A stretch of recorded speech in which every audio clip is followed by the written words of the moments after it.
Teman-teman, dalam video kali ini saya mau membahas tema tentang kunci agar uang yang mengejar Anda. Ya, kunci agar uang yang mengejar Anda. Jadi, sebetulnya saya menyempitkan kata uang ini ya, karena nanti dalam prakteknya kalau Anda seorang pedagang, ya berarti customer yang mengejar Anda. Kalau Anda seorang banker, maka nasabah yang mengejar Anda. Mengejar dalam artian membutuhkan jasa Anda, alias mereka ya menjadi jalan hadirnya uang kepada Anda, bukan terus dikejar-kejar karena ada masalah ya. Nah gini teman-teman, seperti beberapa waktu lampau saya pernah ngomong bahwa kadang rezeki itu aneh, dikejar seperti dia menjauh, tapi sesekali uang datang sendiri ya, melalui peristiwa yang tidak terduga. Dan kalau udah datang itu maksa gitu loh. Sampai ibaratnya tuh Anda kalau buka bengkel sudah tutup, tapi tetap ada sore-sore yang datang minta bantuan Anda untuk membetulkan mobilnya. Anda sudah mau istirahat, tidak mau menerima uang, masih ada uang yang datang dan tidak bisa Anda tolak. Nah, pertanyaannya adalah bagaimana fenomena yang kedua tadi, yang sampai rezeki sampai kita udah nolak datang itu terulang atau kita sengaja untuk bisa kita aktifasi bagaimana? Sebetulnya begini. Kata kuncinya selalu paradoks, yaitu kita bisa menempatkan kesadaran kita pada rasa butuh dan nggak butuh di tengah-tengah. Jadi gini, kalau kita terlalu butuh banget, itu akhirnya menjadi nafsu. Ya kalau nggak butuh, tidak ada intensi dan atensi, tidak ada satu niat dan tidak ada satu perhatian atau pengamatan terhadap hal itu. Jadi ini perlu di tengah-tengah karena supaya menemukan keseimbangan di antara keduanya, tidak terjebak ke sini atau ke sana. Nah, bagi Anda yang nonton video ini, yang belum ikut eksperimen kupu-kupu kuning, silakan Anda lihat video-video saya yang lama. Ingat, video saya selalu berkaitan. Kalau Anda tidak urut nontonnya, Anda akan kebingungan. Ya. Dalam eksperimen kupu-kupu kuning, Anda perhatikan, pasti ada di antara Anda yang sudah akhirnya melihat kupu-kupu kuning dalam eksperimen itu.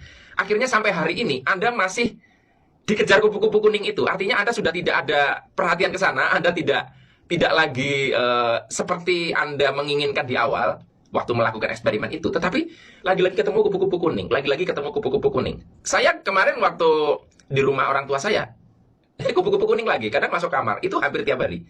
Padahal saya sudah tidak melakukan eksperimen itu lagi. Nah, teman-teman, saya sering kali bilang saya punya banyak alumni, termasuk orang-orang yang high class, yang kaya raya.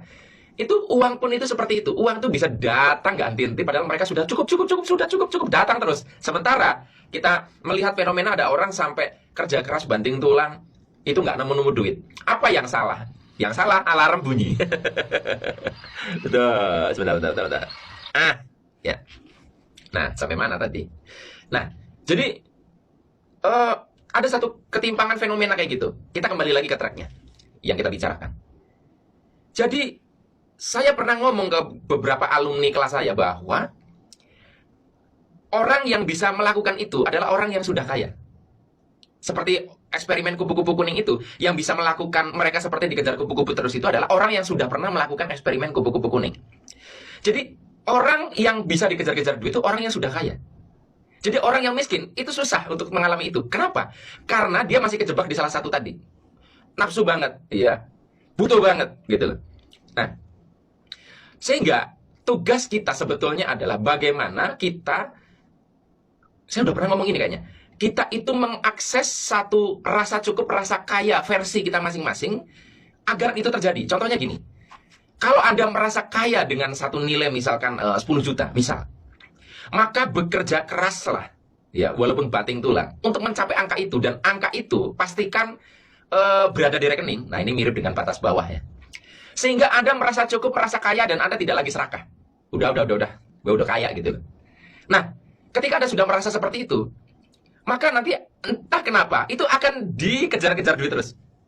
Saya punya banyak sekali klien atau alumni yang dia itu menetapkan target bulan ini hanya katakanlah 100 klien atau 100 customer atau apapun ya. Dan dia sudah mencapai satu rasa itu tadi melalui satu hal-hal yang sudah diperjuangkan dulu tentunya.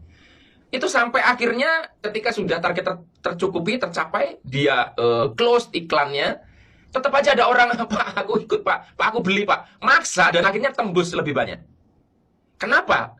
Ya, banyak teman-teman saya itu, kenapa dulu saya itu ngejar target mati-matian susahnya, sekarang sudah close, targetnya sudah saya tutup, itu orang masih datang terus. Itu tadi, karena kita sudah merasa cukup dengan merasa kaya. Nah, Anda yang belum mengalami fenomena dikejar-kejar uang, Anda harus mengakui Anda masih merasa belum kaya. Ingat loh ya, merasa belum kaya. Jadi Anda kalau misalkan masih merasa belum kaya, berarti masih ngejar uang terus. Dan merasa kaya itu adalah hal yang sangat subjektif. Nah, kenali subjektivitas Anda tentang merasa kaya ini. Ketika rasa kaya ini sudah tercapai, maka Anda akan seperti fenomena, kalau di dalam kisah agama Islam, seperti fenomena Nabi Adam pertama kali diciptakan. Seluruh malaikat bersujud menghormati. Berarti termasukkan di situ ada malaikat rezeki.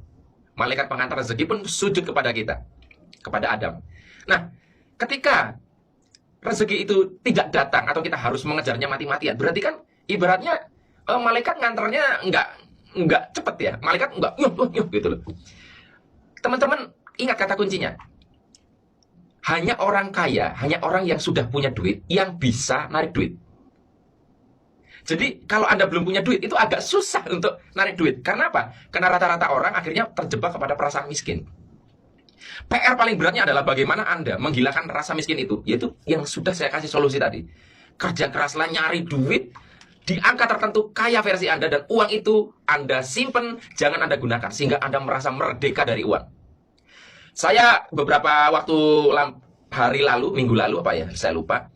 Ada satu kisah, itu Twitter atau Instagram.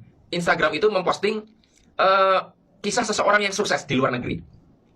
Dia telah mencapai angka, kalau nggak salah 2 juta dolar apa berapa gitu loh ya. Pokoknya udah punya duit banyak banget, aset banyak banget. Nah, banyak yang nanya apa rahasianya. Ternyata sama seperti yang saya bilang di sini. Rahasianya adalah dia dulu itu mencapai satu angka, kalau nggak salah 20.000 US dollar atau gimana, saya lupa. Dan ketika dia mencapai angka itu, dia merasa merdeka. Merdeka dari uang, merasa sudah cukup, dia bisa bebas melakukan apapun, melakukan hobinya, macam-macam. Maka di situ dia merasa dikejar-kejar uang. Nah, teman-teman, temukan angka yang membuat Anda merdeka dari uang. Kerja keraslah untuk mencapai itu, sampai tercapai satu perasaan kaya, perasaan cukup. Maka disitulah uang akan mulai mengejar Anda.